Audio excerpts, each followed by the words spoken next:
we've seen before, but I'll just go around the different things that they've got. It's kind of half a van, half a pickup. See, fold the back down like that. You've got a nice pickup back. You can put whatever you like in there. It's got two sliding doors on the side, one on either side, and a bench seat in the back. Seat belts for two people, and then in the front, two more people. Obviously, you can sit there. It's got dual airbags on the passenger side, one on the steering wheel. This one's an automatic, 2 or 4-wheel drive. It can change depending on your driving requirements.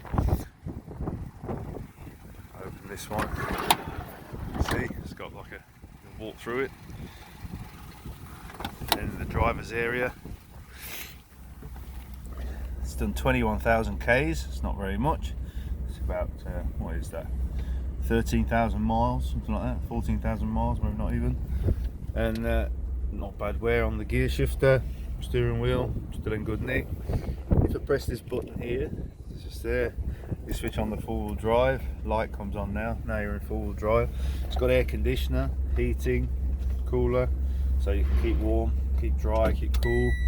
Put it into reverse. It's got a back camera, so that's the back gate folded over the camera. Obviously, you'd have that lifted up, so you can reverse back up to a trailer if you put a little tow bar on, or just, you know, don't bang into things. It's pretty useful.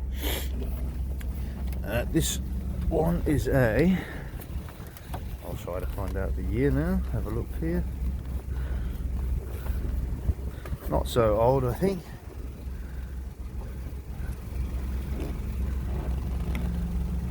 It's 2008.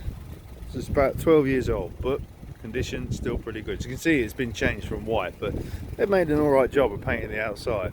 It kind of looks a bit tough, a bit more of a utility vehicle in this colour, which is not a bad thing. Those doors look like that, ready to go. You can lift these up, put some more aggressive tyres on, and then they'll be pretty good off-road as well. Anyway, this vehicle's on its way to America. If you're interested in this or something like this, or you'd like to be a distributor for us in the United States, have a look on our website, samuraimini.com. There's a lot of information on there, and I hope you find it interesting. Thank you very much for watching.